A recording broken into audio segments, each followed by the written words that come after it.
Thank you, Andy. That was beautiful.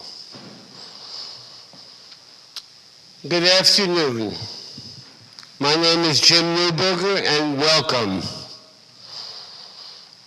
I want to thank the New York Society for Ethical Culture, its leader, Dr. Ann Clayson, Marlon Rice, Antonio Pagliarulo, and other colleagues from the Society who helped out with the program. We have a full program. That is in great part because we are celebrating someone who had an extraordinarily long life, but also because he had so many people whose lives he touched in one way or another. This service goes from A to Z, literally, from Asevis to Zicklin.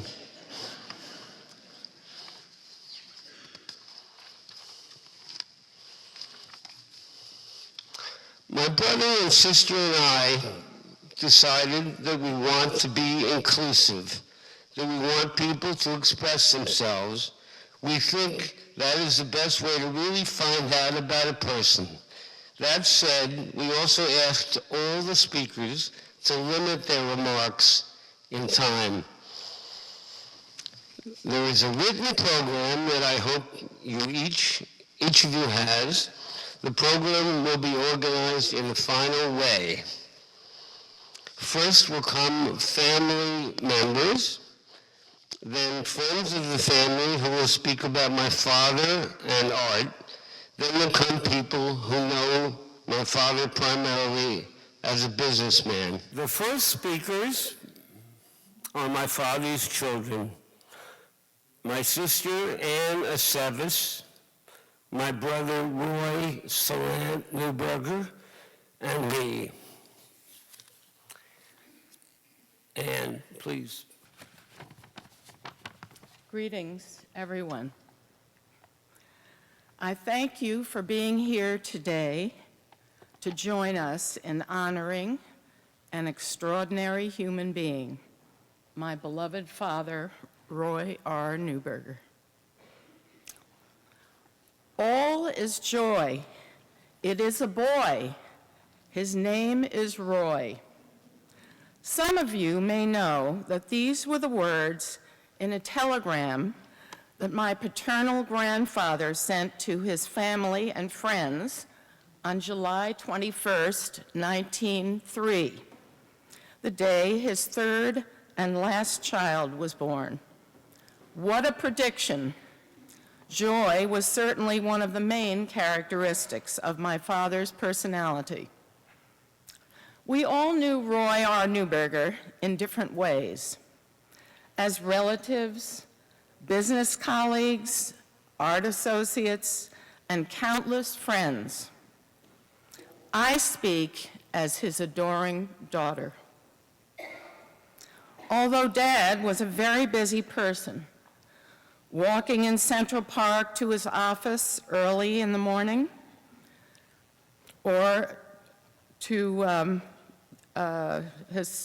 in Central Park or his office, visiting art galleries, or going to the City Athletic Club after work, and engaging in cultural and social activities with my mother many evenings.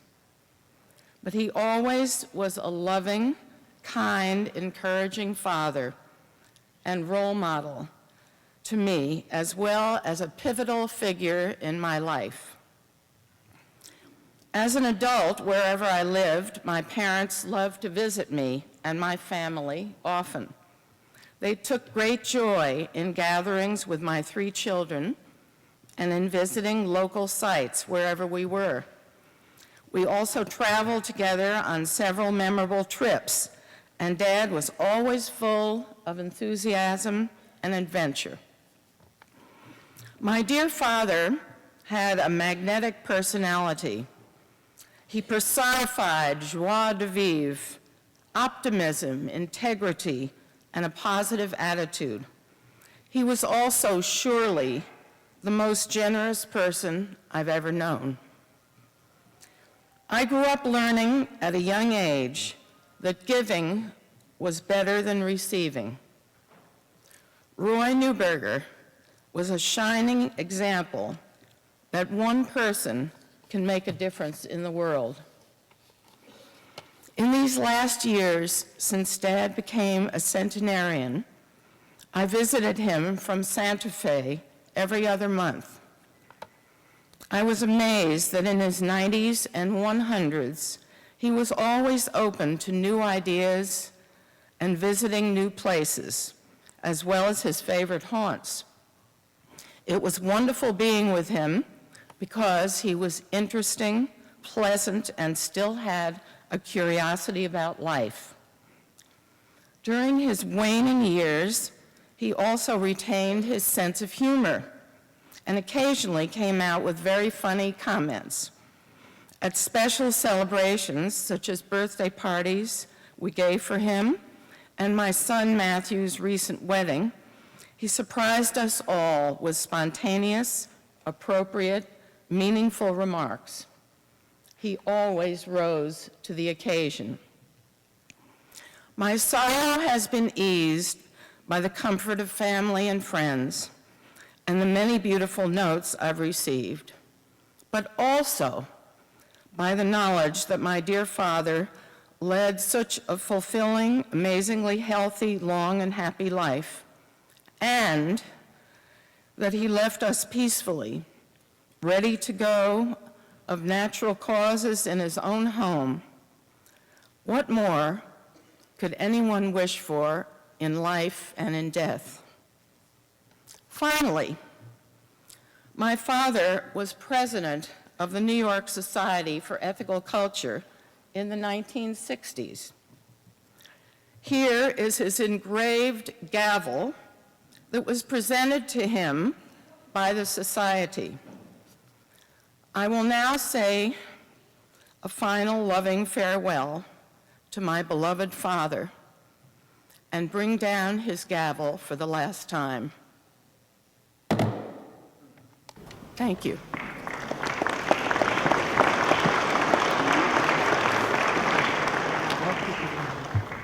Let's list some of Dad's qualities. He was a dreamer. He had unshakable integrity. He was gregarious. People loved him. He was extremely sharp. He had a brilliant eye, not just for art, but also for lines on a stock chart. He was extremely generous. As our son said at the funeral, you're going to hear a lot of repetition for the next few hours. But it doesn't take away from the tribute. I think it adds to it. He loved beautiful things. He was a man of action. He had irresistible charm. And we must marvel at his physical strength and his long and healthy years. But does this evoke who Dad was? Somehow, when you list all these qualities, they still don't add up to the man we all knew and loved. Other people may also have had some of these qualities, but Dad combined them in a unique way. What was the formula? Dad was quoted years ago in the Wall Street Journal advising selling Coca-Cola short. This created something of an uproar. Immediately after the article appeared, the chairman of Coca-Cola sent Dad a case of Coke with a letter saying something like this: I don't care what you say about the stock, just don't knock the drink.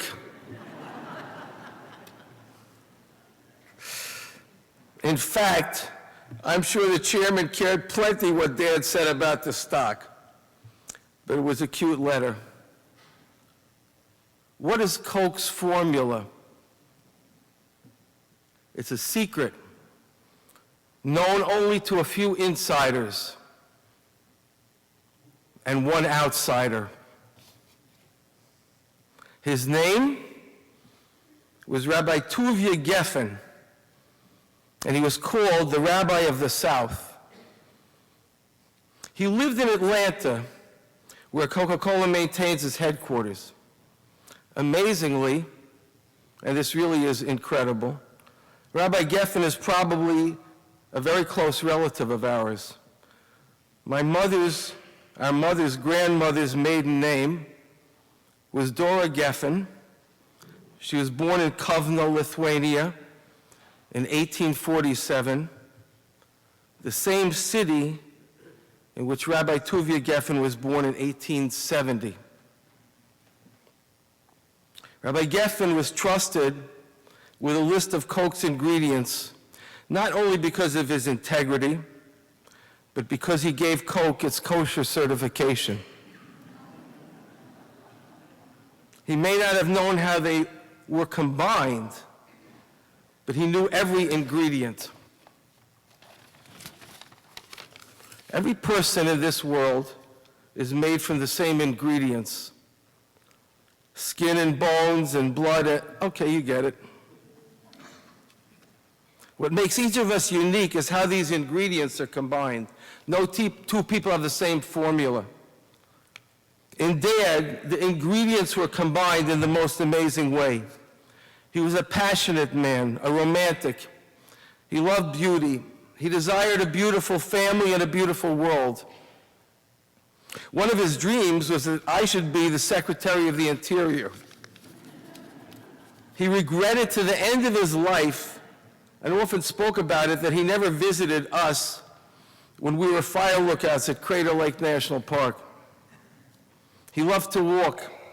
He loved the Burma Road, that's what we call the rustic path at Floorville Farm. And he loved Central Park. His love of art was, I believe, part of his desire to make the world more beautiful. But Dad was also extremely practical. No nonsense. His quick eye could pierce through layers of pretense.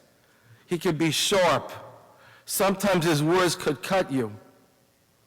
But the sharp eye glittered with light and a smile. He could be incredibly funny. Dad's formula was beautifully crafted. It bubbled. It effervesced. It woke you up. Dad was bigger than life, bigger than words. The children inherit the ingredients from their parents, and each creation is mixed a little differently. Ann, Jimmy, and I are different, but we are all from a powerful combination of ingredients. About 3 years ago, I was at the Pierre when Dad was half asleep. He said something so amazing that I wrote it down. Marie Salant Neuberger, I'm coming.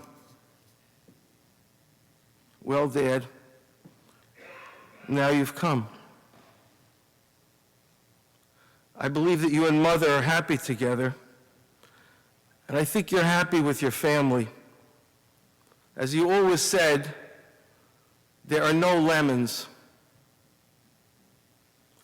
It's not an easy world we live in, but you gave us a solid foundation. I hope you're proud of us. We're trying to carry on the way you taught us. Thank you, Dad. Thank you, Mother. There were none better than you.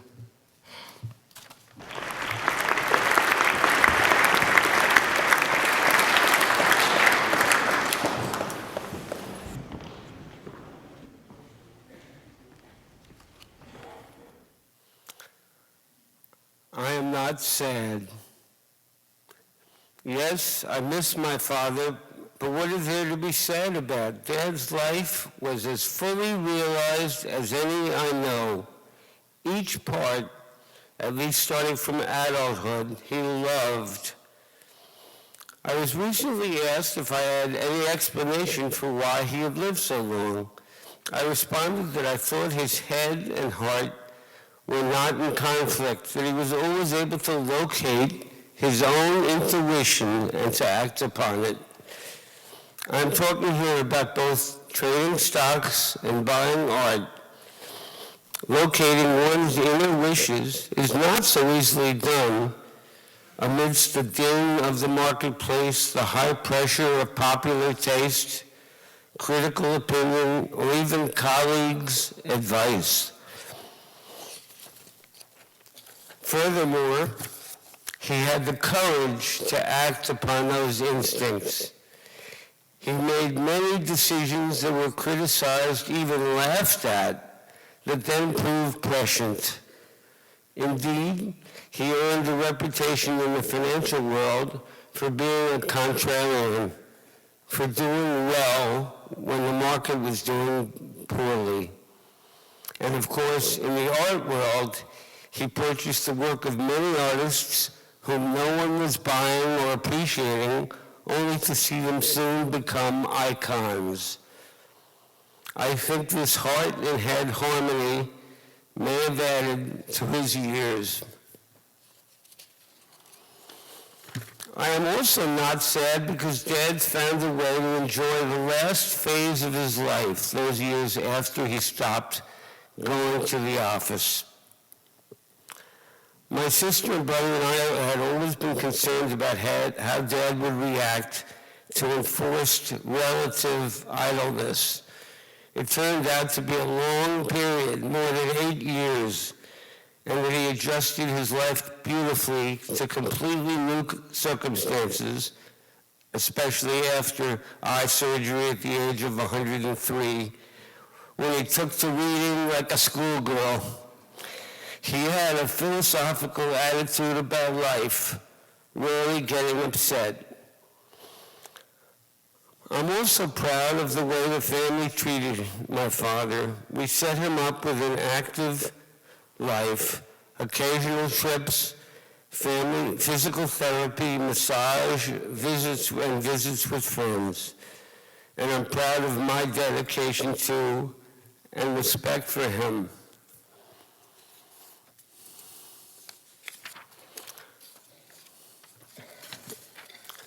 Mark Twain said, quote, "When I was a boy of 14, my father was so ignorant I could hardly stand to have the old man around. But when I got to be 21, I was astonished by how much he learned in 7 years." The same thing happened with my father and me, except at a slightly older juncture. My relationship with him in his final years was better than it had ever been. We simply enjoyed being with each other.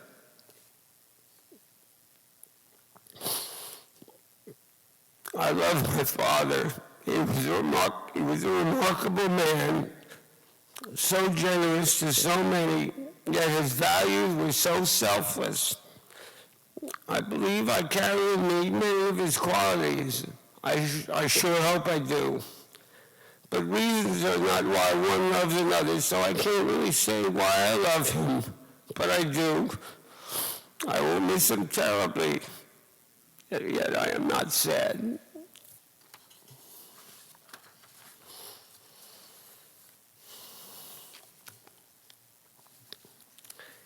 Next will come a slideshow of my father's life that I made with great help from my wife. Some notes are appropriate before the slideshow. Dad is called Roy throughout the show. Never once in my life did I call my father Roy, but I thought that appellation was best here. In the slideshow are many paintings and other art. They all have dates. The dates represent the year the work was created.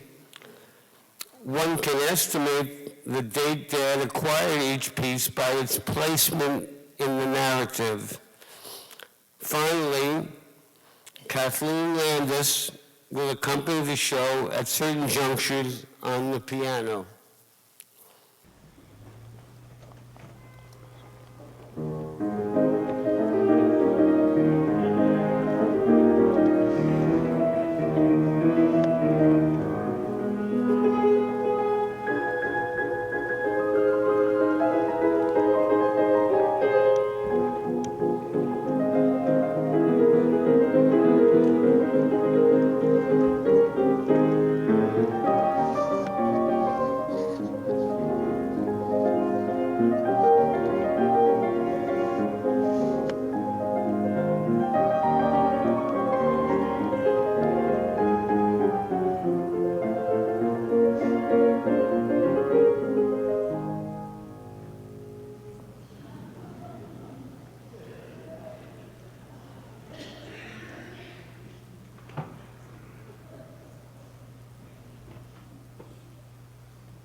Now, some of Dad's grandchildren will speak, starting with Yafa Youngrice, my brother's daughter.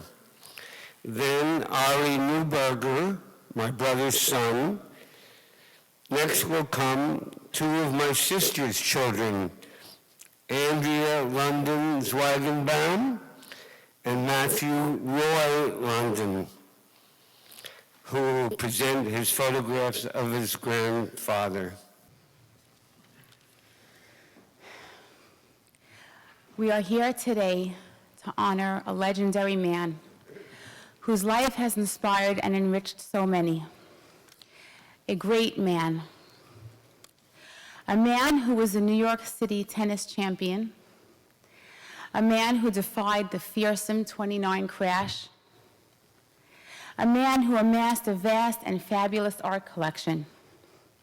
And of course, a man who was the founding father of one of the greatest brokerage houses of Wall Street. But are these the marks of greatness? Or was it the way in which this man graciously allowed the King of Sweden to be the victor in their tennis match?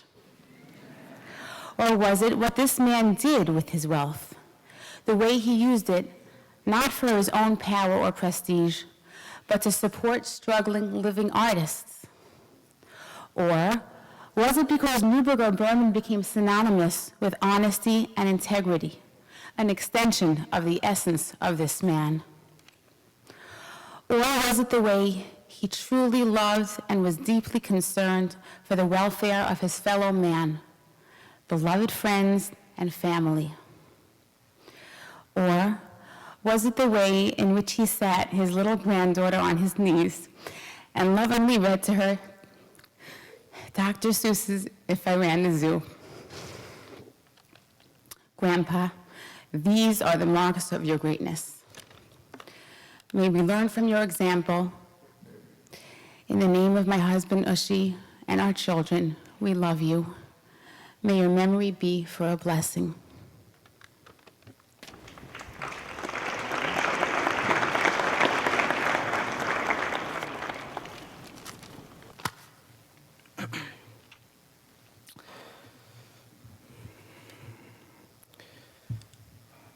4 minutes. 4 minutes was the amount of time I was given to discuss Grandpa. Uncle Jimmy and Aunt Helen so wisely gave this directive because there are so many of us who wish to extol the virtues of Grandpa.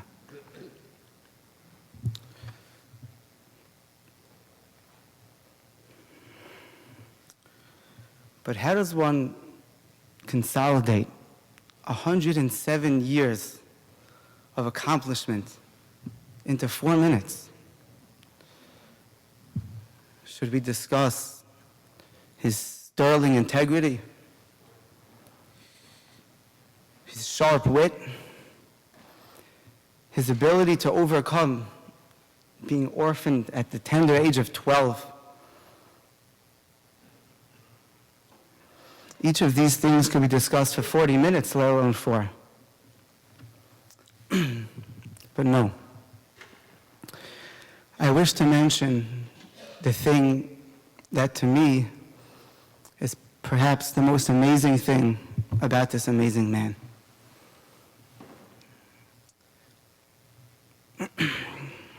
As we saw so beautifully on the video, Grandpa went to France with a dream to pursue a dream of being a great artist. And Grandpa, with his brutal honesty, saw that this wasn't where his God-given talents lay. And at that point, Grandpa came to a momentous decision. If I can't be a great artist, I will support great artists. And thus was born Neuberger and Berman, from a decision to do for others. And when I sit my children down, one of whom, my 5-year-old Toby, who Grandpa looked in the eye and told her, "I'm 100 years older than you."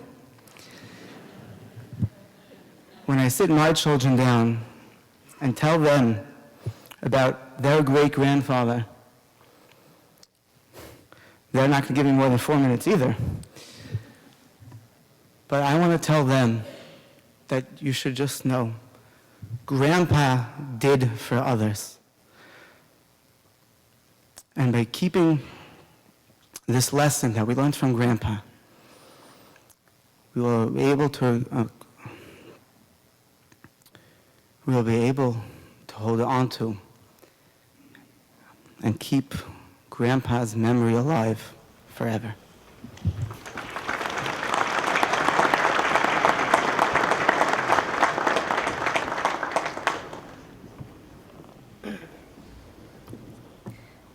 My dear family, friends, and associates of my grandfather, I am honored to speak at this celebration of my grandfather's life.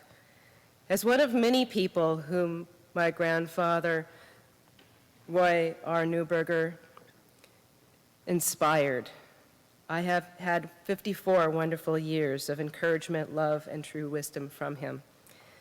Several paths I have taken in my life were directly influenced by his advice, connections, and love. I am Andrea London, Roy and Marie's oldest grandchild, the firstborn child of their daughter Anna Sevis. Throughout my life, Grandpa Roy has guided me with wisdom. In high school, at one point, I thought I would want to attend culinary school and be a chef. He introduced me to the artist and cookbook author Ed Joby. I did not follow that path, but I have never lost my love of cooking and the world of fine food. When I decided to attend college on the East Coast, my grandparents were my surrogate parents during that time. When I decided I wanted to study art history, my grandfather introduced me to the well-known art historian Irving Sandler. I started working on a career as a museum curator after college, but was later sidetracked. He also introduced me to his dear friends Norman and Jean Reed. Norman was the director of the Tate Art Gallery in London, where I studied for a year. In 1984, Grandpa took some of the family on a wonderful canal trip in the south of France. In the course of this excursion and the subsequent drive with my sister Patricia to the town of Roquefort, I fell passionately in love with another art, the art of cheese making. I went on to a 25-year career educating people about cheese and selling a wide variety of wonderful imported and domestic fine cheese. Throughout my career, I followed Grandpa in making part of my philosophy to find unknown cheeses and cheesemakers and assist them in becoming successful in the American market. Several of these people have gone on to very highly successful businesses. Grandpa introduced us to great many people in the world of art, and I loved going to museums and sometimes galleries with him. One of my memorable moments with him came on a summer day in 1975, just after I had graduated from high school. We were walking through the newly completed Neuberger Museum of Art. We were in an exhibition room with several monumental paintings by Cleve Gray, which you saw a photograph of. We came upon a gentleman, and Grandpa introduced himself. The man said he was the author Miller. Grandpa thought he heard him say Henry Miller, and said that he had read his work. The man then corrected him and said he was Arthur Miller, not Henry. I was embarrassed, but Mr. Miller was very gracious, and they continued their conversation. I introduced myself too and said that I had just read Death of a Salesman in English that year and enjoyed it.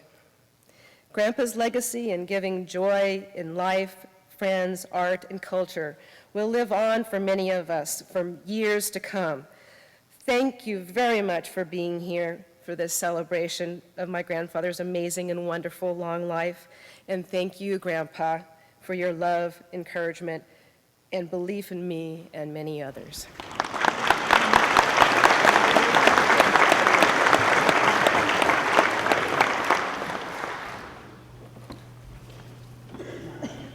I'd like to say a few words about the beauty of death.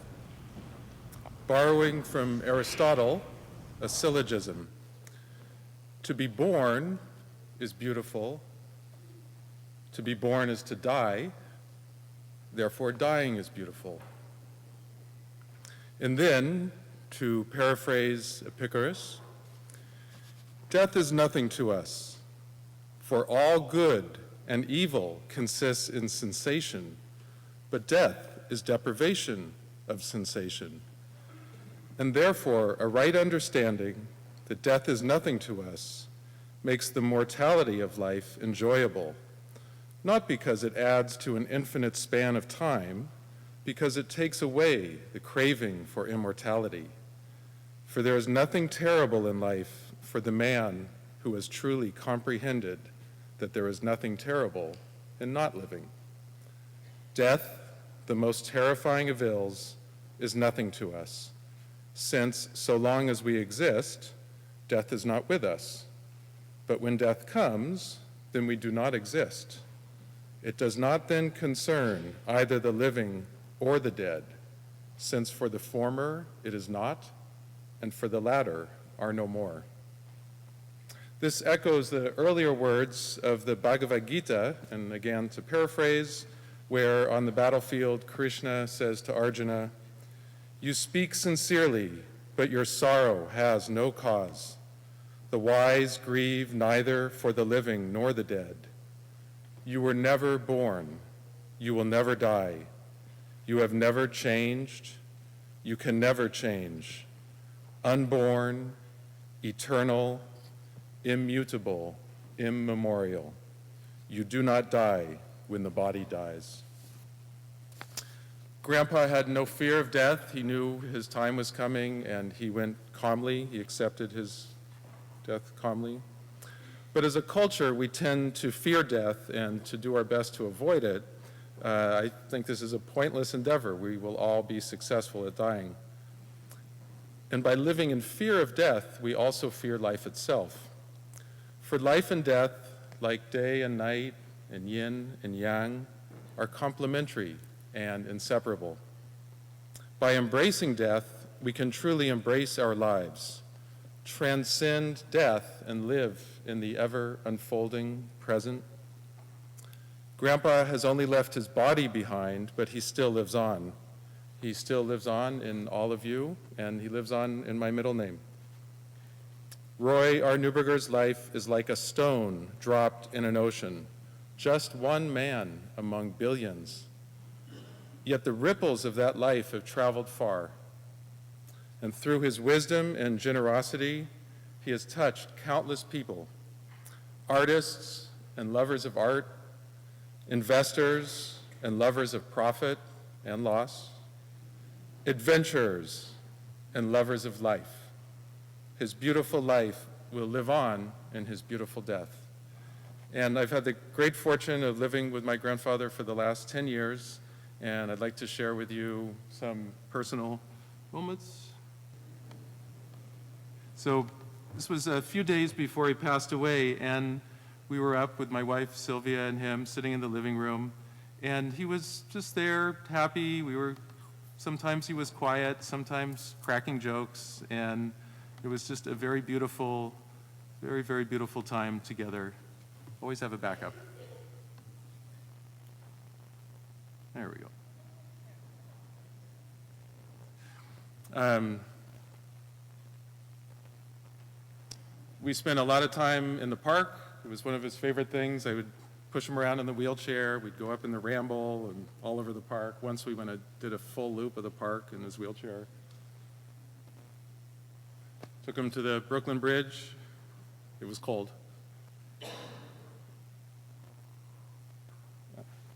This was on the way up or the way back to the Neuberger Museum. We went to many events there together.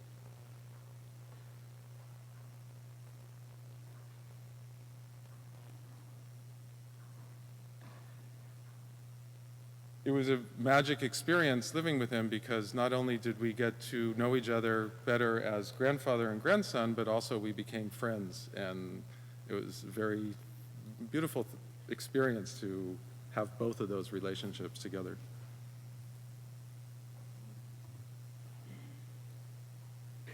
When we went to the park, he would always walk for a bit. So at first he would walk quite far, get out of the wheelchair and walk quite far, and then the next year he'd get up and walk a little less, and the next year a little less and less, but he could, as long as he could, he would walk.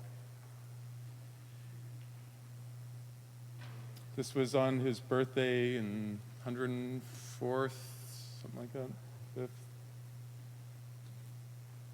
This is in the White House.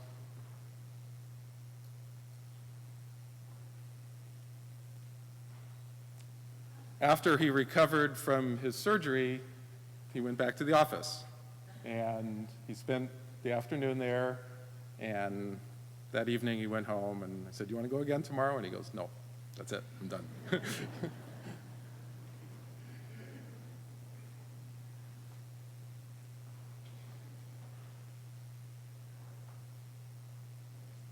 This is a recreation of an old black and white photograph I found of him, probably shot in the 50s, and I posed him just like he was posed from that old photograph.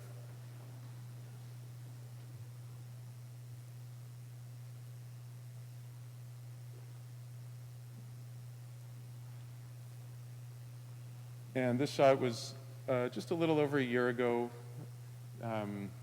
He started reading Hemingway, and he read about this much Hemingway that he's reading. The sun also rises here.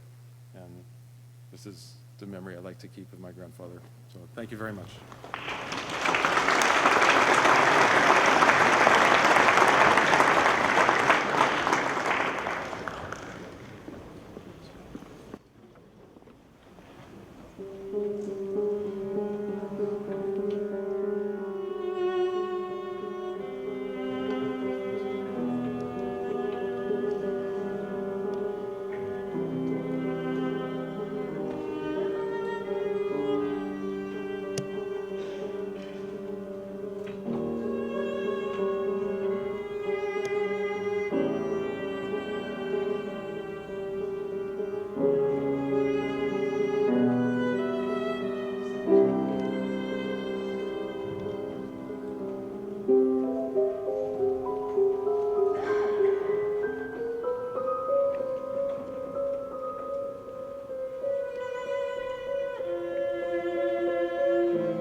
I would like to say a few words about our musicians.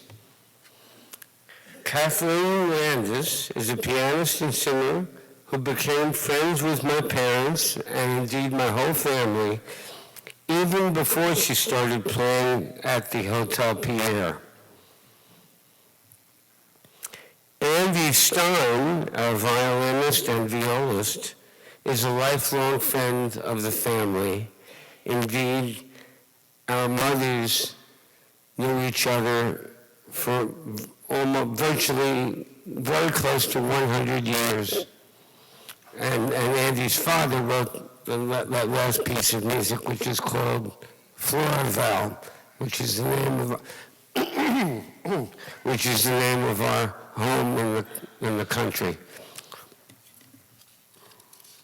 And the Stein's home also.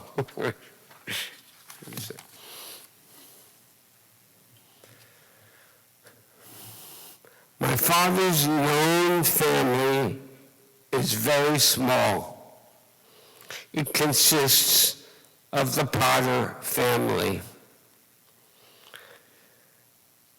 When my father met my mother, he became very attached to her family, the Salants. So both the Salants and the Potters were always very meaningful to my father. 4 of my father's nephews will speak next. Bill Potter is the son of Ruth, my father's beloved sister. He will be followed by 3 of my mother's Salant nephews, Steve, son of Walter Salant, and Peter and Tony, sons of Bill Salant. Now, Bill Potter.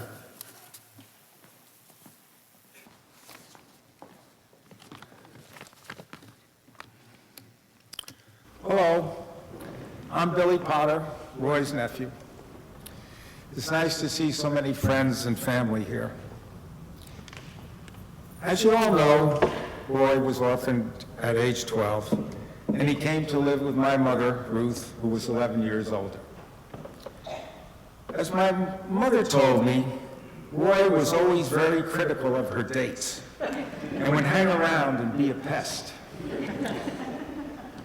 But when Mother began dating Aaron Potter, Roy approved.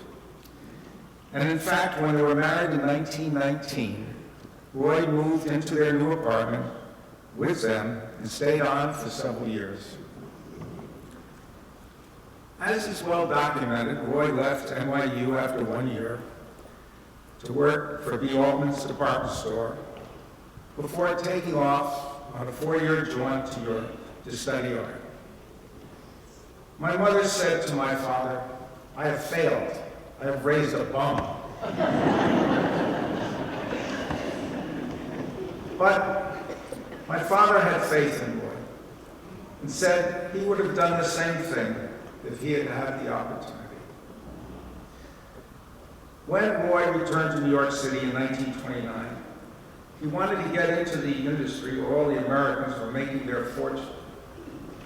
My dad had an account at Halley & Stevens and got him a job there.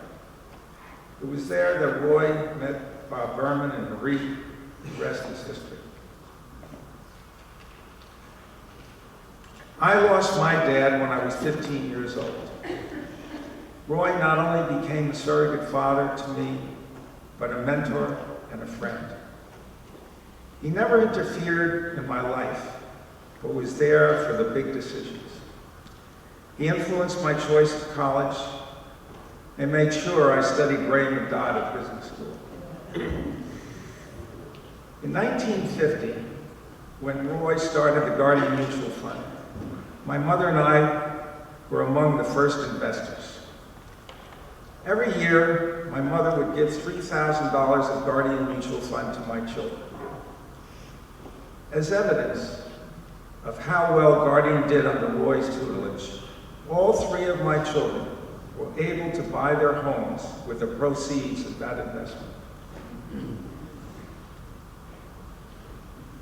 Those of us who started our careers at a young age at Neuberger Berman were encouraged to work hard, and we were rewarded as young partners because each year Roy gave up a percentage of his ownership so that we could own an interest in the firm. This ensured that N&B would endure. Roy, who had the guts to be a contrarian in the stock market, was also a risk taker in the art market. Paintings that are now taken for granted and adored by all were considered very radical at the time that they were purchased. I remember an incident at a family gathering at Floraville Farm. I thought it was around 1946, but I now learn it was 1949 by watching the film. When Roy was showing off a Jackson Pollock that he had just purchased, a relative inquired of Roy what he paid for it. And when he heard a couple of thousand, he said to Roy, "Have you lost your mind?" Roy was furious. Well, you can imagine what that beautiful Jackson Pollock is worth today. Anyway, Roy and Marie were often partners in the purchasing of art. They went to galleries together. They loved to travel and were often very adventuresome in their trips. Roy tried to live life to the fullest. He loved art, loved trading, investing, and most of all, women. He was a man for all seasons. We all loved him greatly.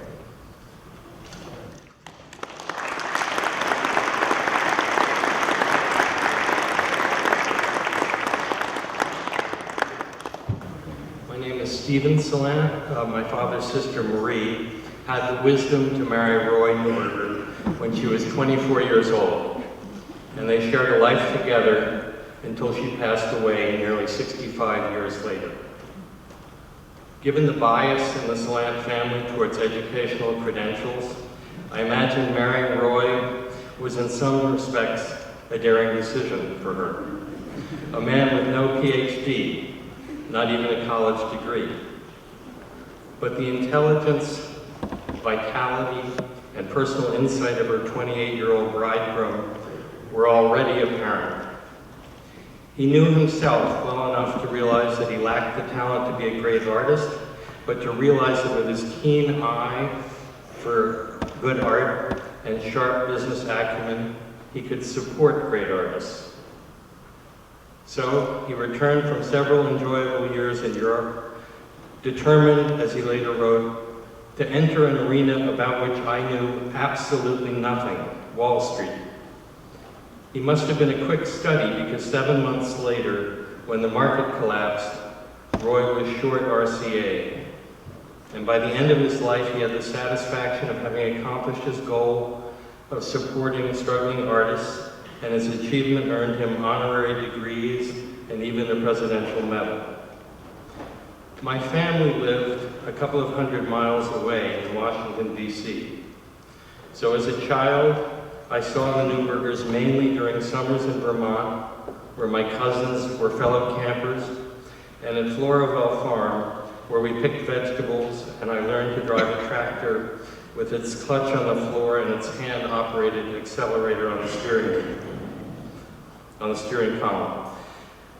I really got to know Uncle Roy and Aunt Marie during my college years at Columbia.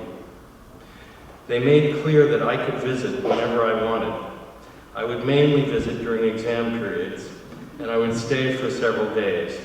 Their kids had left the nest by then, and I would sit at little Roy's desk poring over my lecture notes. Uncle Roy and Marie always seemed pleased to see me, interested in what I was doing and supportive. To relax after a hard day at the office, Roy used to enjoy getting massages, and he introduced me to them, a great way to end a day of exam prep. Years later, when I got married, my wife, Catherine, experienced the same Neuberger warmth and openness. Almost all the relatives, among all my relatives, it was Roy and Marie who first welcomed her into the family, got to know her and her life story, and visited us when we moved to California. I have many memories of Uncle Roy in his later years. One episode in particular stands out. Catherine and I were scheduled to confer with Roy about some financial matter at his office. When we got there, we discovered that he had gone to the hospital for an ailment that threatened his ability to walk. We raced to the hospital. Roy must have been stressed out about potential paralysis and anxious about undergoing a 4-hour operation at the tender age of 99. Indeed, his condition was deemed an emergency and he was rushed into surgery soon after we left. But who could tell? He was clearly pleased to see us and never complained about his situation. Instead, he filled us in about the records of the opposing tennis players on the hospital television. And during commercial breaks, he carried on a lively conversation about his visit to Angkor Wat. Uncle Roy enjoyed his long and remarkable life, and we should all be grateful to have been a part of it. Thank you.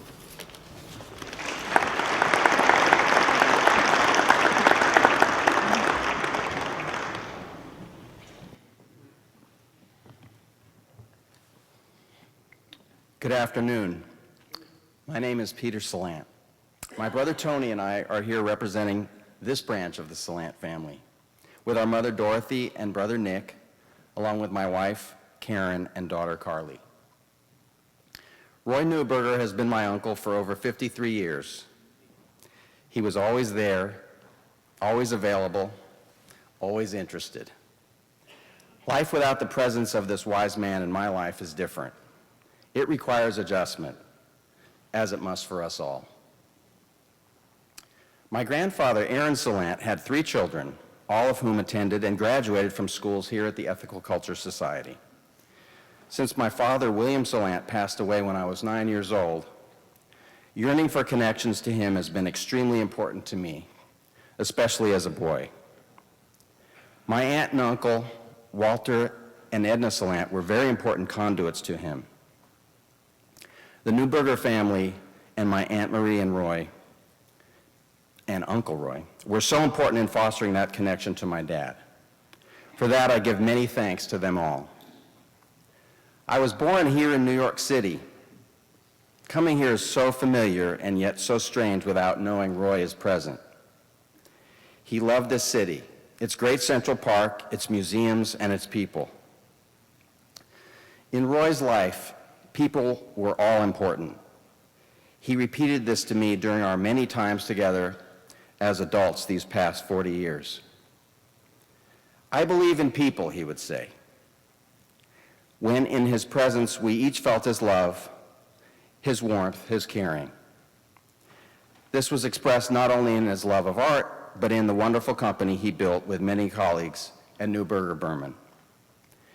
His legacy lives with the people of this firm founded by Roy Neuberger. My brother Nick wants to say, Roy and Marie were very important to me. They were, of course, a connection to my father, Bill Salant, Marie's brother, after he died when I was 5 years old. Over the years, Roy was an elder in the family to me. always warm and loving. Longevity, 107 years old. Incredible. Being a cattle rancher in Southwest Oregon now, I must take my hat off to Roy Neuberger. It has truly been an honor to know you, to love you, and feel your love in return. Thank you for that life gift.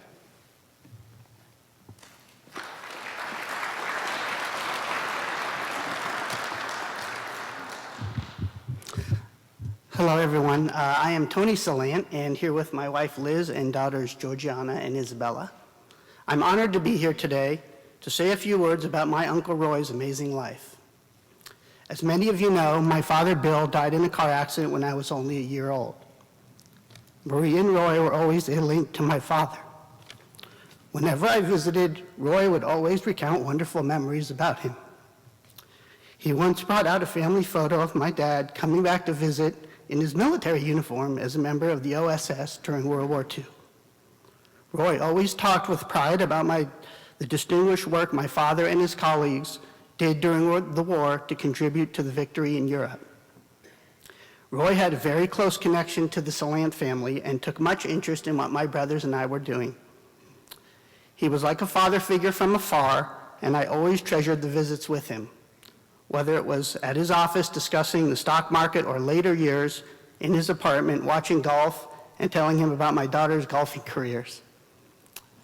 A family highlight was our 1988 Salant family reunion in Connecticut. I remember Jimmy drove Marie and Roy up in a Lincoln Town Car, and when they get there, Roy kept talking about this annoying buzzer that was going off every time the door opened. I said, well, let me see what I can do about that, and I reached into the dashboard and pulled out the buzzer. Roy looked at me with a huge smile on his face and with delight exclaimed, wow, how did you do that? My role models in business are my grandfather, George Griesbach, and my uncle, Roy Neuberger, who both founded their firms and worked tirelessly to build them. That gives me inspiration to achieve such fulfillment in my life. My mother, Dorothy, wants to add, because I am a painter and passionate about the history of art, I very much appreciated the following quote from Roy. I liked adventuresome work that I often didn't understand, he told the Times as he was celebrating his 100th birthday. For art to be very good, it has to be over your head. I will remember it and thank him. Uncle Roy, we will miss you very much and hope you are visiting with our father and sharing great memories of his sons. Thank you.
Now come a somewhat eclectic group of speakers.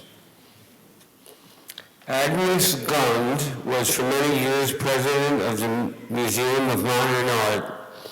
Unfortunately, she is out of the country, but wrote a letter about Dad that will be read by my wife, Helen Stambler Neuberger.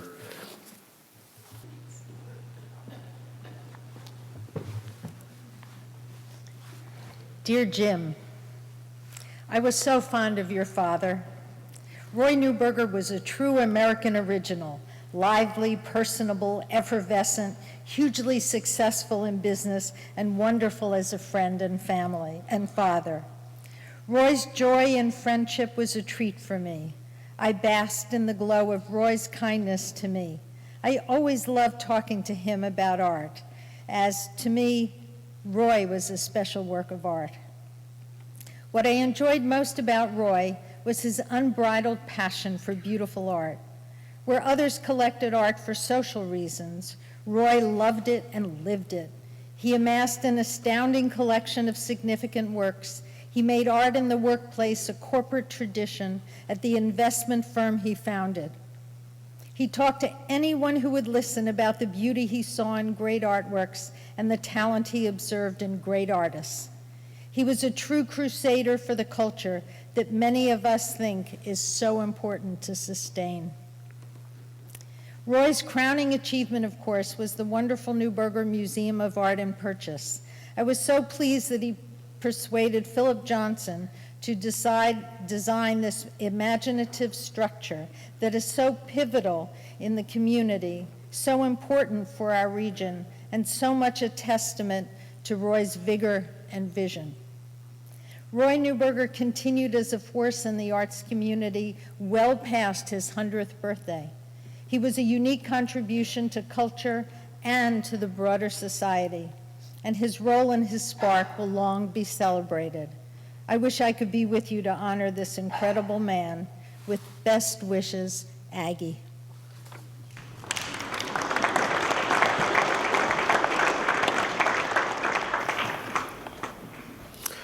Dr. Lucinda Gideon was director of the Neuberger Museum of Art for 13 years. Cindy?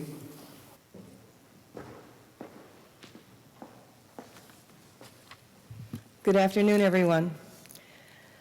It is truly an honor to be here today in celebration of Roy's very special life and very long life. As Jimmy had mentioned, I was director of the Neuberger Museum of Art for 13 years. And over the course of my tenure at that job, I came to love and know Roy, not only as an amazing collector, a businessman, and patron of the arts, but as a man of the most generous spirit who made me and my husband Francis always feel like one of the family. Knowing Roy and Marie Neuberger was one of the great privileges of my life. Having witnessed and personally experienced Roy's commitment to family and friends and pride in his children, his passion for art and the artists who created it, his philanthropic support not only for the Neuberger Museum and its endowment, of course, but the many, many cultural institutions and the civic organizations that he supported, and of course his commitment to the tenets of the Ethical Culture Society. With all of that, it was abundantly clear that Roy was a person for whom there was no gap between word and deed. Roy was intuitive, as has been said before, about art and people, and he surrounded himself with remarkable people in his business and in quest for the purchase and to the acquisition of great art. He was an avid reader, as has been said. He devoured art books, biography, history, and literature until the end of his life. Roy's passion was not just for the acquisition of objects. but it extended to education about the importance of art in our society. And he was influential in encouraging many of his friends and many of his partners to collect art as well. Basically, Roy loved talking about art. From our first meeting, which was the time of my interview for the directorship of the Neuberger in '91, we talked about the merits of many artists. Back then, I had finished my 2 days of campus interviews, and I went into Neuberger and Berman offices, then it was on Fifth Avenue, to meet with him. Needless to say, I was very, very nervous. I had no idea what to anticipate, and I should not have worried. He made me feel completely at home. He did like women, I have to admit. He took me on a tour of his collection, hanging in the offices, and then we talked for 2 hours about how he came to collect American art and his concentration, of course, at that time on under-recognized artists who were now, of course, the giants, as we know in the field, including Avery and Bearden and Hopper and all of the others, to name a few. Ultimately, however, the challenge came. So, he said, who do you think was the greater artist, Matisse or Picasso? Well, I expected, because of his love of Avery, which I had researched and knew very well, that I should say Matisse. But I couldn't fudge, and I said Picasso. I think my candor won him over. I did get the job. However, that question was posed again and again throughout the past 20 years, just to see if I wavered in my opinion. Interestingly, over the course of our time together, we mostly agreed on the work of various artists, but there were a few exceptions. Many of you may know the love of his work of Louis Alchemius, who he collected as Milton Avery in great, great quantity. Well, frankly, I didn't share Roy's passion for Alchemius's romantic, nymph-laden, dream-inspired landscapes, which I voiced to him while diplomatically trying to point out some of the positive attributes of his handling of nature. Well, again, for the next 20 years, he never tired or never stopped trying to convince me of Alchemius's brilliance as a painter. Just as in business, where he didn't interfere with the work of the professionals he brought into his firm, so is the case with the museum. While others in his place as a founder of a museum may have wanted to control decisions about acquisitions, about exhibitions, he never intervened. If he had a suggestion or a preference for something, he definitely voiced it, but there was never, ever a mandate. Today we celebrate Roy's long life, his passions, his unwavering optimism, positive thinking, and extraordinary, extraordinary generosity. His legacy is manifest in the museum, in his amazing collection that he chose to share with the world, which is very, very important, in his philanthropy and his business acumen. But for me, it was his humanism, his lifelong devotion to the creative human spirit that was his greatest gift and lives on as an inspiration to all of us who have had the honor to know him. Thank you.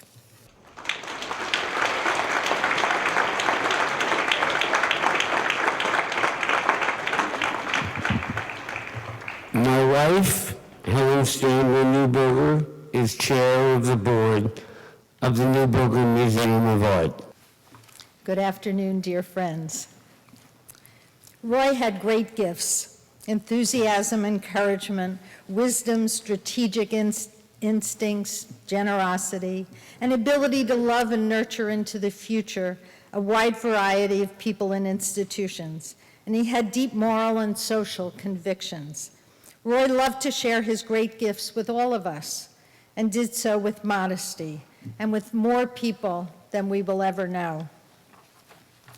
I'm so privileged to have been connected with Roy, both through family and professionally. I have always been moved by the way Roy loved and encouraged me. We shared a love for Jim. We shared a love for art. Roy always wanted Jim and me to marry, though both of us had to do that in our own time. So we married after 27 years, and then planned the small wedding in Roy's apartment in just 6 short weeks because Roy was 100, and both Jim and I wanted him to be there. In his generous way, Roy told me our timing was perfect. I have also always been greatly moved by the way Roy loved and encouraged his 3 children and their families. each unique, so different one from the other, and sometimes from himself. All loving family members, and we are seeing this afternoon how that love is returned. In the same way, because that was his great nature, he loved, encouraged, and nurtured different kinds of art and artists. Roy knew that art collecting as a practice carries with it a moral and social responsibility. His commitment was to place the artist first and foremost, and he nurtured the formative moments of so many artists' careers, many of whom became giants in the art world. He was proud to include in his collection works by men and women, people of color, people with diverse lifestyles. His commitment was to share the art as broadly as possible, and he did so strategically. Roy enjoyed the art and loved talking about it. Many of us have witnessed the palpable delight he found in the physicality of the artworks, the pleasure he always got from each work, intently, slowly taking the time to see, to absorb, to appreciate. Roy talked proudly of each work of art, his other children. He loved telling people, and could, about when he purchased a painting or sculpture, who sold it to him, and many times, for how much. He loved talking about what art meant, and if it was difficult, all the better to ponder and continue to think about and robustly debate. Roy believed in arts education. The Neuberger Museum of Art is a teaching museum on a state university campus, Purchase College campus, whose mission is all about public education and educating the public. It's about engaging and inspiring as many people as possible. It's about artists commenting on their lives and the world through their work. And it's about using this exchange of ideas and emotion to create a more humane world. Roy loved all these things, and he wanted us to love them as well. His was a vision that was realized through the creation of the Neuberger Museum. When Roy was 105 years old, in 2008, still wanting to support and nurture artists, and still wanting to continue that mission into the future, he founded the biennial Neuberger Exhibition Prize to support first survey exhibitions and monologues for younger, important, rising artists. We are enormously proud of the special museum he launched and helped to sustain so generously. And as someone who loves to bring interesting people together, I invite you all to visit and to fully participate in Roy's artistic achievement. When I think of the words to describe the sublime Bach partita that Andy played so beautifully, I think of virtuosic, deep, complex, generous, energetic, and of course those words describe Roy too. I know we will remember him in the big and small moments of our lives, which are better because we have been, we are, and we will continue to be touched by this ebullient, generous, loving man, Roy Neuberger. Thank you.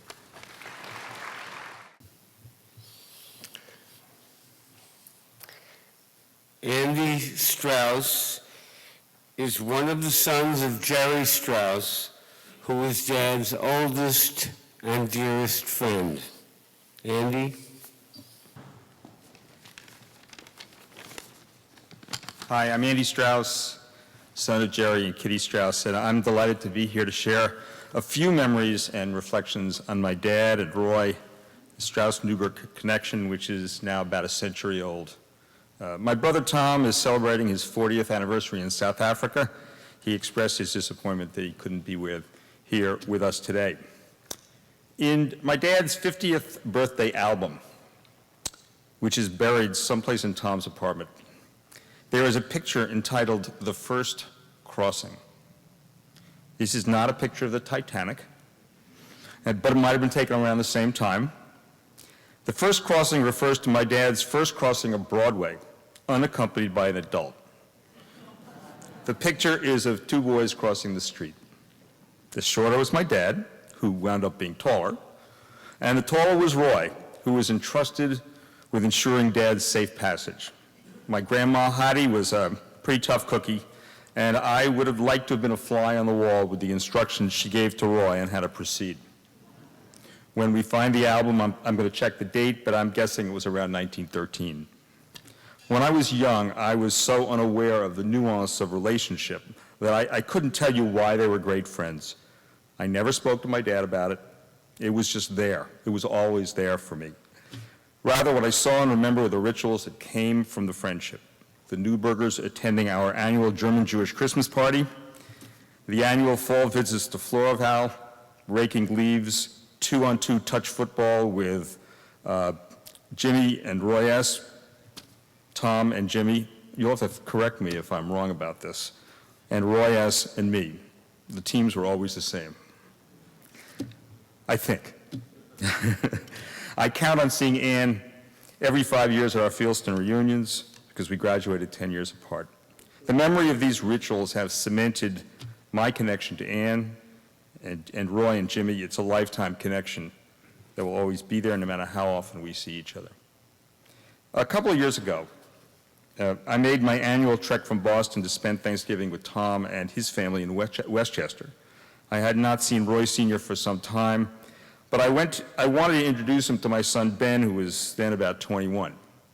We went to Roy's apartment and spent an hour with him. The visit ended, as one might expect, with the arrival of his masseuse. Jimmy was there. I forget, maybe Ann might have been there too. I don't remember. Roy was a little more frail than I had remembered him, and it took him a while to remember who I was. But he didn't talk much, but he started to talk about billiards, which was my father's passion, and that he missed my dad. Ben took it all in, and before we left, I gave Roy a softball question. What was the secret of his longevity? It was kind of like the question you asked the guru at the top of the mountain. I even gave him an answer. I said, a daily massage. But he wouldn't take it. He said no. He said the secret is to remain interested in people, ideas, and the world. And to me, that was vintage Roy. Thanks.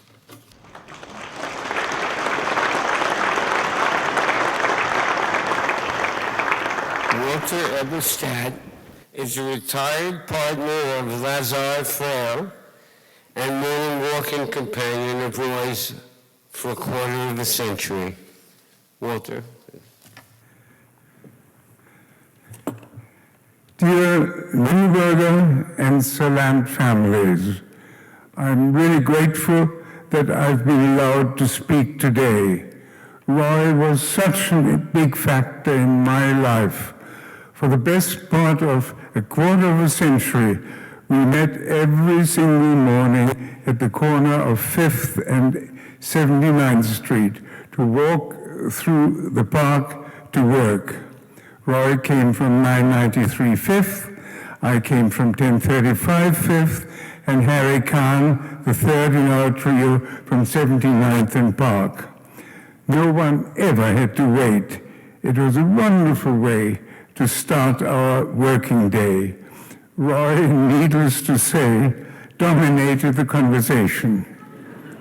It seemed as if he could hardly wait for the opening bell, for the fun to start, to compete with the markets, to outsmart trends, and to prove he was an independent, original thinker. Each morning, he really seemed to brim over, and I envied him for that, brim over with vitality, with the sheer joy of being alive and well. He certainly took good care of himself. Hardly a day went by without a massage. And then, believe it or not, he'd complain to me, why was he the only man in New York who had only one wife? But he cannot really have meant it. Marie was wonderful, and he well knew it. Without her, he would never have got where he did. Roy was certainly no respecter of conventions, be it religion, art collecting, or investing. A memorial at ethical culture would have pleased him, sitting shiver, less so. he was proud of all his 3 children. One morning, he suggested I should marry Anne, his daughter. Roy, please, I'm not available. I have a perfectly good wife. And he went on, and no, I'm really not available. But Anne, finally here we meet, and a pleasure to meet you.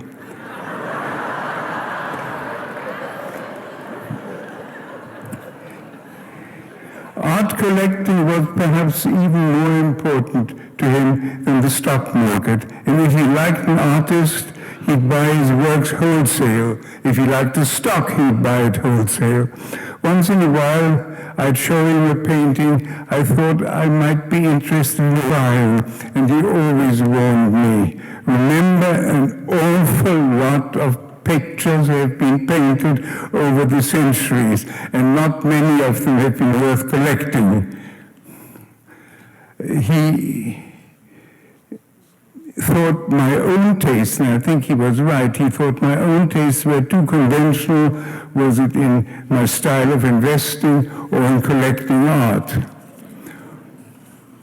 What a man, creating a leading investment firm out of nothing, a prominent museum from standing start, and I think they've been in the inner circles of my 2 firms, Model Roland and Lazard.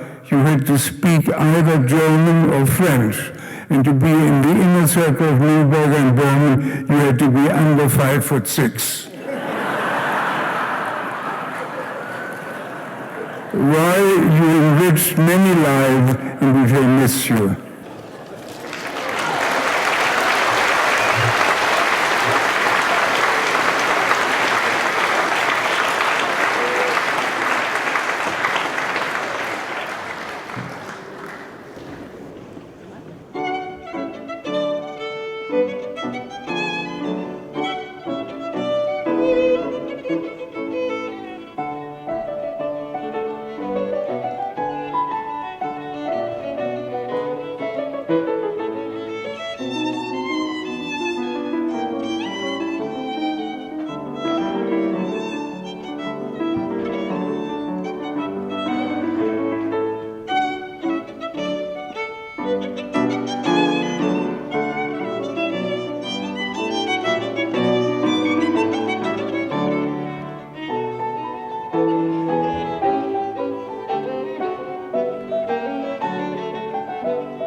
The next group, all all-new dad from the world of Wall Street. First is Gloria Silverman, Dad's executive assistant. Gloria? Good afternoon. It has been my privilege to have worked for an American icon, Roy R. Neuberger. More importantly, it has been my honor to work for a friend. Roy gave me the opportunity of being there for him at work and in support of the many cultural and philanthropic organizations that meant so much to him. He had this unique ability to make me feel as though I were a valued member of his family. For me, it truly was a labor of love. Now, on a lighter note, for those of you who knew Roy, knew that he had an eye for the ladies. So looking back to the much earlier days of Neuberger Berman, when we were only 190 employees, Roy had the delightful policy for the ladies of the firm that in order to receive your Christmas bonus, you came into his office, sat on his lap, and got a kiss on the cheek.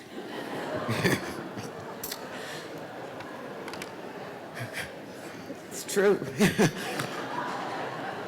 And little did I know I'd have 35 years of kisses ahead of me. And on that note, I will say goodbye, dear friend. I will never forget you.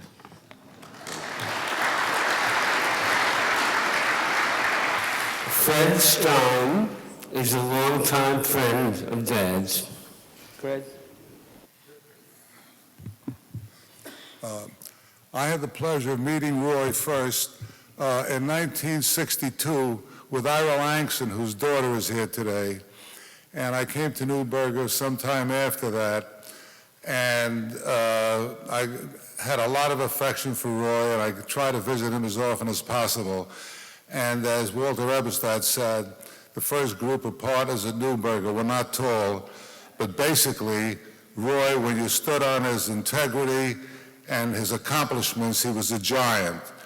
And I would say this, there was a group of us, Dick Gilder, whose father was one of the group with Jerry Strauss, Dick, and Roy were the triumvirate.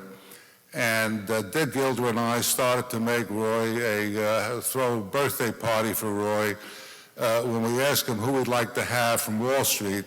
And it was a who's who of Wall Street. It was Byron Wien, Lee Cooperman, Eddie Spiegel from Goldman, Gene Mercy, and two of his dearest friends, Paul Ross and Don Cecil, and Bob Appel.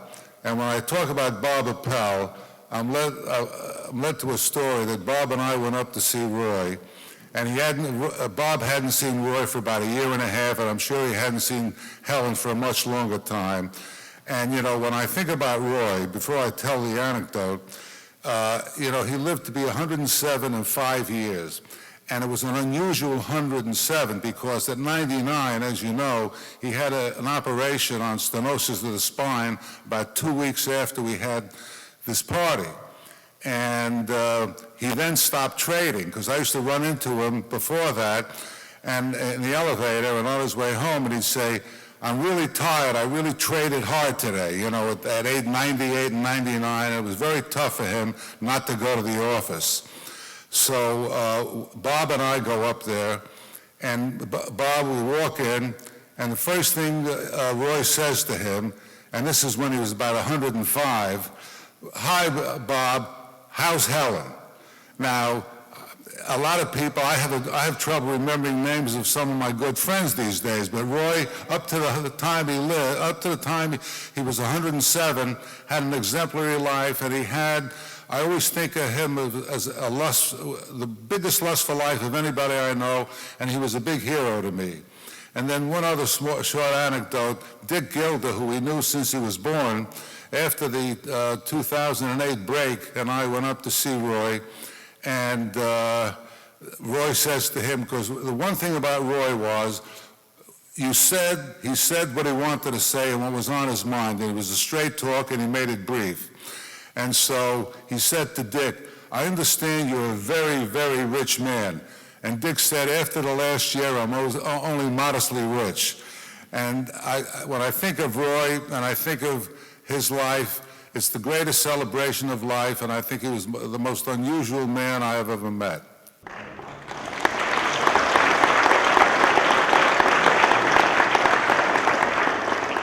Actually, let me make one clarification. Dad's boyhood friend was Dick Gilder Sr., and you were talking about Dick Gilder Jr., his son. Rusty Olson worked for Kodak when Roy managed their pension fund. Rusty, please. What a privilege for me to be here today. The day after Roy died last December, the New York Times printed a very nice obituary. The article said, among other things, that in 1950, Roy created one of the first no-load mutual funds, the Guardian Fund. But the article failed to add that Roy personally managed that fund for more than a quarter of a century, during which time the Guardian Fund was about the best performing of all mutual funds. In 1979, when the Eastman Kodak Pension Fund was about to hire Neuberger and Berman to manage a portfolio for us, a senior partner of Neuberger and Berman turned to me and said, "I'd like to ask you a question, and I'd appreciate a really frank answer. Roy Neuberger, now 76 years old, gave up managing the Guardian Fund 2 years ago to allow a younger man to run it. Since then, he's been like a kid who lost his toys. How would you like to have Roy personally manage your account?" Well, considering Roy's great record with the Guardian Fund, I quickly responded, yes. And over the next 9 years, Roy compounded 19% for our portfolio, 19% per year. During those years and subsequently, Roy served as a special advisor to the Kodak Pension Fund and helped our fund to be one of the best performing pension funds in the country. What the New York Times failed to say is that Roy certainly belongs in the pantheon of the greatest investment managers in the 20th century. And all of us pensioners at Kodak are benefiting from what he did for us.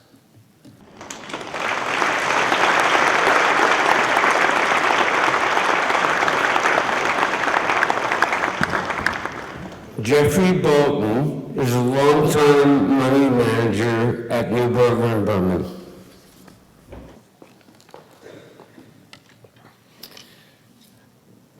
A number of years ago, I asked Roy, "How would you like to be remembered?"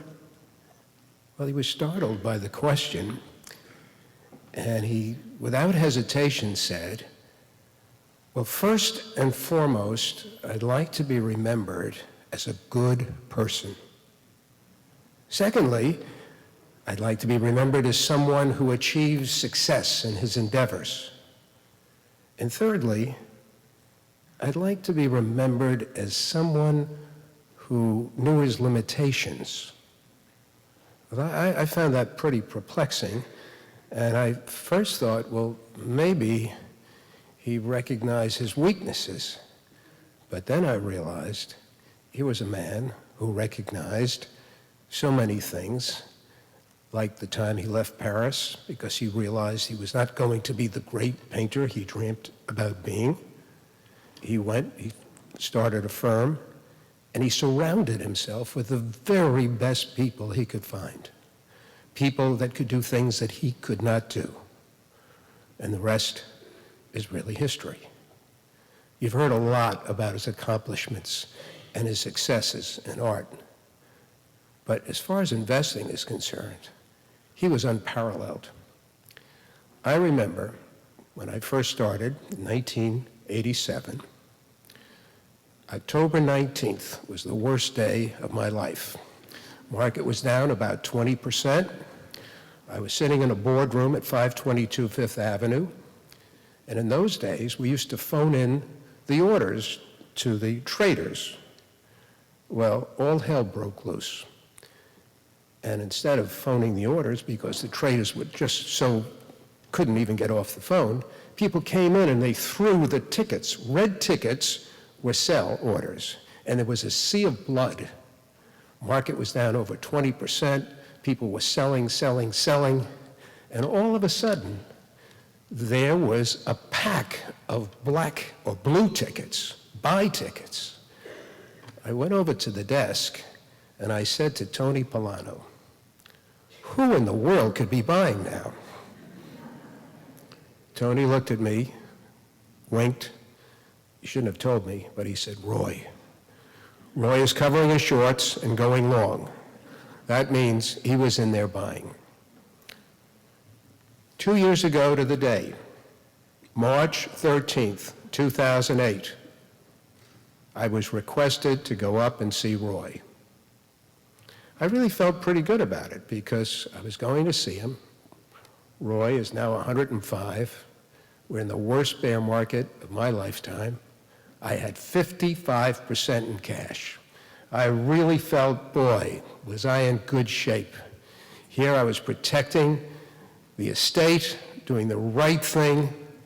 I walked in with a little cockiness, and he said, "I want to talk to you." I said, "Okay."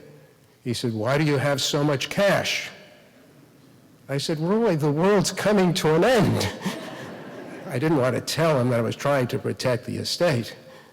And he said, "Look, I've never, ever said anything to you but thank you. But unless you put some of that money to work, I'm going to have to find somebody else who will." This is March 13th, 2009. I went back to the office. I called Jim Kaufman, who's here today, and I said, "Jim, what am I to do?" Well, we agreed. We followed his wishes. When I think about the first thing that he said, I remember the first time that I met him. It was in February 1987. I just joined the firm. I was the low man on the totem pole. I was in an office with 3 other people at 522 Fifth Avenue. It was a snowy February day. In walks this man with a sweater and shoes that were appropriate for the snow. He comes by and he stands by my desk. I'm trying to get started in business, and I'm on the phone with a prospect, and this man just stands by the desk. So finally I say, "Yes," thinking that maybe he is a runner.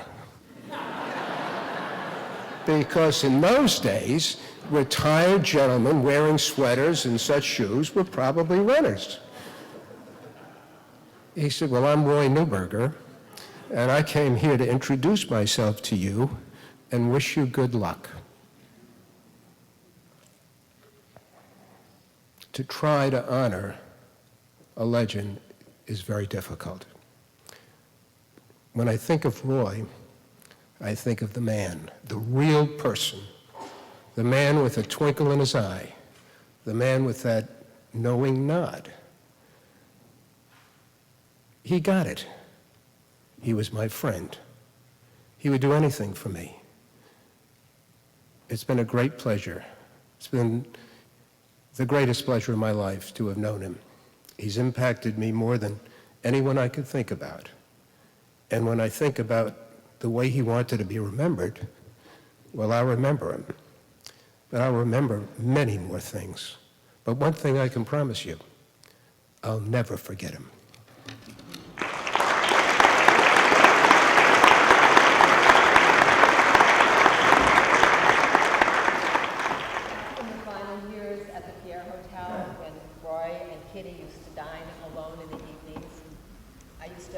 For Kitty some of the songs from her movies, and for Roy, he always requested George Gershwin, so this was one of his favorite songs.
I apologize because I got things slightly out of order, but now will come Marvin Schwartz, who is a longtime partner of Dad's at Neuberger and Berman. Thank you, Jim. I was privileged approximately 11 weeks ago to be asked to speak at the services for Roy. And what I said then, I'm going to repeat much of it now, but then I'm going to tell you a story that I think is appropriate, Neuberger Berman, that you haven't heard. Roy Neuberger, as far as I'm concerned, and as far as all of us are concerned, I believe, is as big as it gets. He had a remarkable and extraordinary life and career, and as Billy Potter said earlier, he was a man for all seasons. Roy lived life to its fullest, every minute of every day, for 107 satisfying, healthy, and productive years. And everything he did was done with a touch of understated elegance, with a certain panache, and always with an infusion of style. Roy had it all, a sharp and keen mind and a refined, selective, and artistic eye that enabled him to accumulate one of the finest art collections in the world. Roy also had a speculative flair, but one that was prudently and intelligently controlled. This led Roy, with encouragement from Marie, his wife, to in 1939 form one of the most successful asset management firms in the country, Neuberger Berman, a firm which listed on the New York Stock Exchange in 1999, and I remember that day, Roy very proudly hit the button that began trading. You used to ring a bell, but they changed it. And the firm today has 1,600 employees and manages approximately $200 billion of assets. We happen to be an extremely well-managed firm, sound, profitable, growing business, and a firm whose name is synonymous with prestige and integrity. Roy was the consummate contrarian. Business-wise, he always enjoyed going against the trend, against whatever conventional wisdom might dictate was in vogue. A major and enduring trademark of Roy was always his ability to exercise excellent judgment, as evidenced by his three major accomplishments in life: his family, his art collection, and Neuberger Berman. Roy was, as you've heard, a great philanthropist. While the largest portion of his art collection today is housed at the Neuberger Museum of Art in Purchase, New York, over 60 other art institutions have been the recipients of his generosity. Also understand what this means. Roy basically gave his entire art collection to the people of the state of New York, in exchange, of course, for the state of New York building the museum on state property.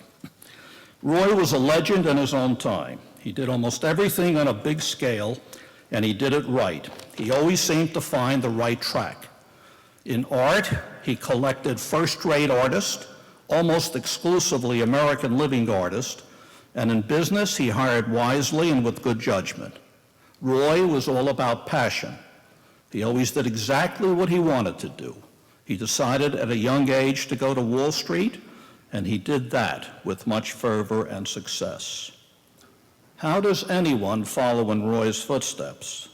While Roy was a mentor to me and others, he himself had no mentor. Roy always had a driving passion to accomplish something. Roy had a self-propelled impetus. Roy was not pompous, affected, or boastful. Roy was a class act. Because of his good judgment, he almost always did the right thing, and always with decency and honesty. We've all been blessed and lucky to have had Roy Neuberger with us for all these years. And now I'd just like to give an addendum to some of the comments that were made earlier by Rusty Olson. The single most important account that Neuberger Berman had in the 1980s was the Eastman Kodak profit-sharing account, which, as you heard earlier, said by Rusty, he ran with with great style and with great success.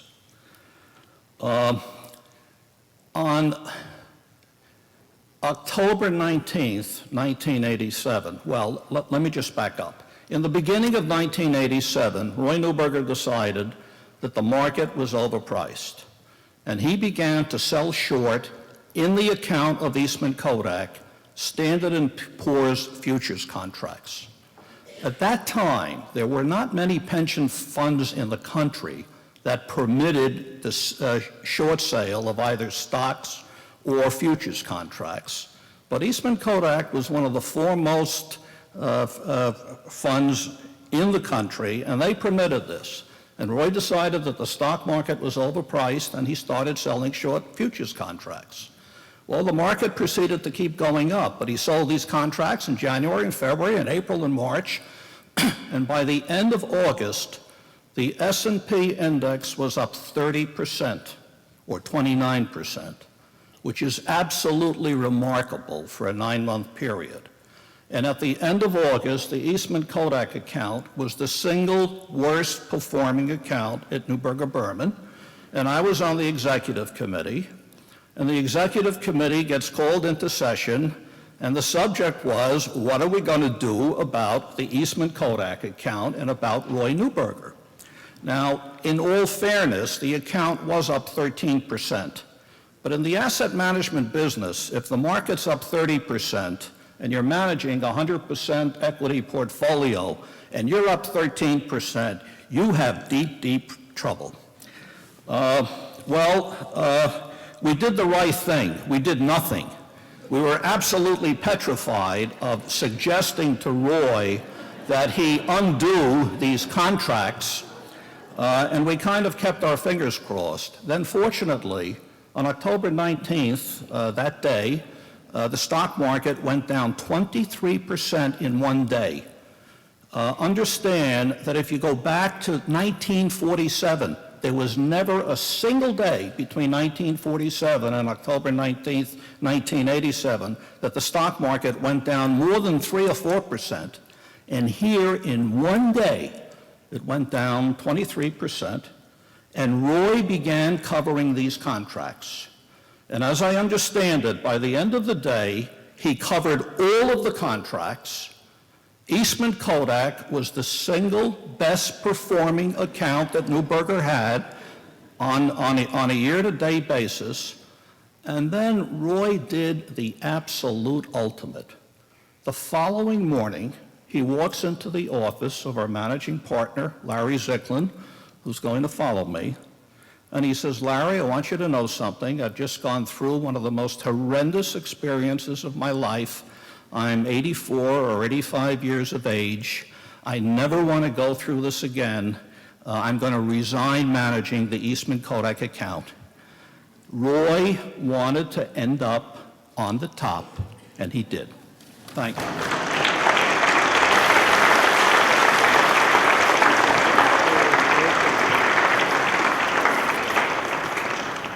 Larry Zicklin was managing partner of Neuberger and Berman for many years. Larry? Thank you. I'm also going to talk about that Kodak story for a second. Our memories were a little different, but we'll talk about it. When you're Roy's partner for 30 years, you have a million memories. So let me just describe a couple of vignettes, one of which involved my taking the job as managing partner. I joined the firm in 1969. In 1973, our managing partner decided he was going to retire the following year. And the executive committee asked me if I would take over the management. I was very reluctant to do it for all kinds of reasons. And Roy said to me, come to my office, we'll talk about it. And I went to Roy's office, and he said to me, why are you reluctant? I said, Roy, I have no experience, too young. It's not what I'm doing. I'm happy with what I'm doing. It's a hard job. It's too hard. I don't want to do it. He said to me, no, it's not a hard job. It's an easy job. You'll love it. He said, look, listen to me. This job is like conducting a symphony orchestra. You have to be like Toscanini. And you instead of having a symphony orchestra with a string section and a percussion section and a brass section, you'll have money managers and analysts and administrators, and you've got to make them all work together. Make them play by the same music. You keep the beat, make them all play. It's a good job. You'll make a lot of money. You'll be happy. You'll love it. I said, Roy, you have your name on the door. Why don't you do it? He said, manage the firm? Why would I do a job like that? That was absolutely pure Roy. Years later, Roy and I had a working agreement, and the working agreement has almost been expressed here on a number of occasions. Roy never wanted to get involved with the management of the firm. He made it clear he didn't want to be involved, and he told me that. Just the way he didn't get involved with the management of the museum or in other parts of his life. He said, I only want one thing from you. If you do something important, come tell me about it. I won't second guess it. I won't talk to you about it. I won't try and dissuade you. But I have my name on the door and I should know it, so I'm not surprised. And that was our arrangement for 30 years. One day I came to him and I said to him, Roy, I want to talk to you. We're going to start a new mutual fund. And Roy was very jealous about the mutual funds. He had Guardian. He was very paternalistic toward Guardian. And I said to him, we're starting a new fund, but it's not competitive with Guardian. You don't have to worry. It's a completely different fund. What kind of a fund is it, he said. I said, it's a small cap fund, which means we will buy the stocks of small companies. Roy bought the stocks of big companies. I said, it's completely different from the Guardian. And he said, you're right, I understand it's different. It's probably an okay idea. What are you going to call the fund? I said to him, actually, Roy, we're going to call the fund Genesis Fund. And he said to me, that's a great name. I was really impressed that he liked the name so much. He said, it's a wonderful name, because if it doesn't work, you could call it Exodus.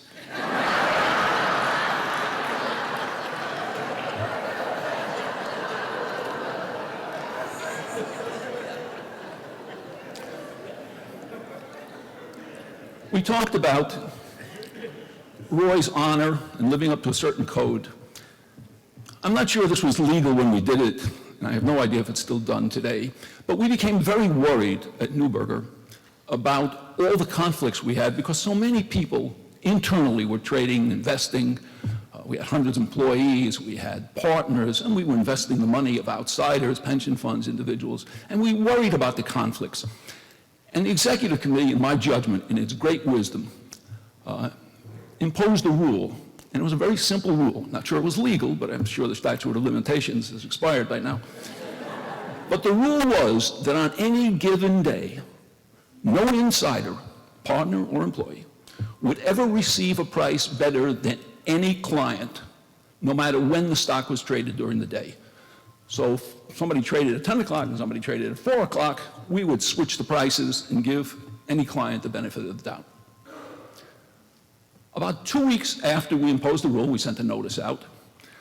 Our compliance partner came to see me and said, we have a price change we have to do. Well, it had happened over the course of a week, so it was nothing new. I said, so what? He said, well, this is rather large. His name was Carl Randolph, by the way. And Carl said to me, this is a big one. I want to tell you about it. Tell me about it. He said, Neuberger sold 60,000 shares of a stock at 46 at 10.07. One of our partners sold 80,000 shares of the same stock at 342 at 42. 4-point difference. So I said, really? He said, yep. I said, that's a $240,000 difference. That's, of course, when $240,000 was real money. I said, $240,000. I said, are you sure it's right? He said, I'm sure it's right. You sure you have to make the change? I'm sure I have to make the change. I said, look, you have to make the change, you have to make the change. I think you better go see Roy. And Carl said to me, I don't think so. I think you ought to go to see Roy. So I screwed up my courage, went to Roy's office. By the way, that office remains just the way it was when Roy left it. That office is pristine just the way he left it. I went to see Roy in the office, and I said, Roy, I want to talk to you about a trade you made yesterday, 60,000 shares, U.S. shoe. He said, yeah, I remember it. I sold it at 46. I said, not so fast. There's been a little bit of a problem. Client, 340, sold it at 42. We've got to make a price change. You will have sold it at 42, not 46. And he said to me, Larry, that's $240,000. I said, that's right. I mean, he was good with numbers. He said to me, are you sure you're right? I said, I'm sure. He says, are you sure that's the rule? Have you checked? I said, I'm sure that's the rule. He said, so why are you here? You got to do what you got to do it. Do you mind if I go back to work? That was the last word. I don't know any other senior partner on Wall Street that would have done such a thing or acted in such a way. Once he understood it, no problem. I want to go back to Kodak for a second because I find Kodak fascinating. Marvin was right, Kodak was the biggest account we had, but the most prestigious account we had, more than even size, was prestigious. And the relationship with Kodak through Rusty was so extraordinary. And I remember what it felt like in August and September when Roy's numbers were so bad and he was right at the bottom. We were very transparent. All the money managers had their numbers once a month distributed around the firm, so when you were right at the bottom, it was a little bit of an embarrassment, and Roy had never been on the bottom. We never saw Roy at the bottom. You don't have to be number one, but the bottom, and I got nervous because, frankly, I'm supervising this. If you think about it, the managing partner has the responsibility to supervise, and that's where the regulators get you. And I'm wondering, am I doing something? And I decide maybe Roy at 84 has just had it, and we're seeing the end of a career. And I start to look at the account, and for the first time I notice he's short these S&P futures, which I didn't know about, I assure you. And I was shocked because we had never had an account short S&P futures in my career at the firm. So I went to see Roy. And I said to Roy, I want to talk to you about Kodak for a minute. He said, yeah. He said, I'm in the soup. That was his line. I'm in the soup in Kodak. I said, you seem to be short futures. Is that really right? He said, oh, that's right. I said, you seem to be short a lot of futures. He said, I'm short a lot of futures. I said, does anybody know besides you and me? He said, Rusty knows. He said, we made a deal with Rusty. It's okay with Kodak. The deal's good. You don't have to worry about it. Well, I could see my life flashing before my eyes. And he was telling me it was no good. I decided I'd have to do some legal work, find out if it was true. But I said to him, Roy, if you're going to short futures in a pension account, why didn't you talk to me? At least let me know. He said to me, Larry, if I would have asked you to short futures in a pension account like Kodak, what would you have said? I said, I would have said no. He said, that's why I didn't ask. By the time we figured the whole thing out, the stock market had broken. Roy was a hero. Roy went from the bottom of the list to the top of the list. Rusty, I think you'll remember, Kodak ran him a dinner at 21 in December. And they brought their executives down from Rochester to run this dinner at 21.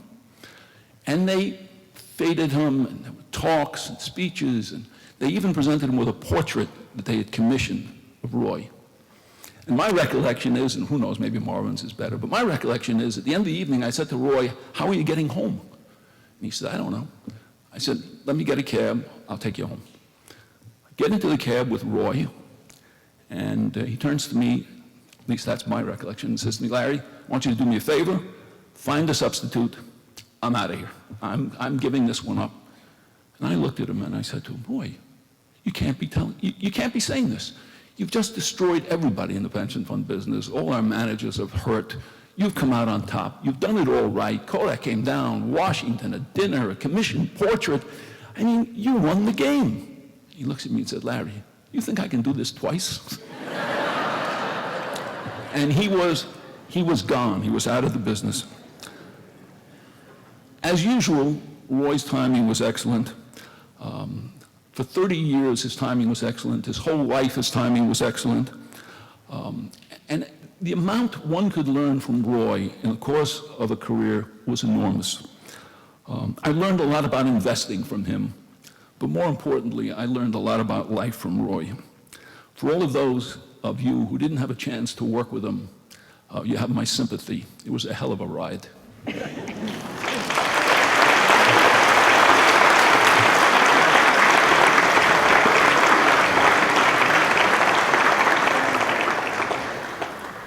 Well, that's it.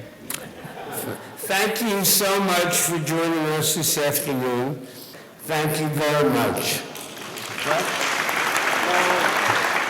Andy, please. I'll play some music that will make you want to get up and leave.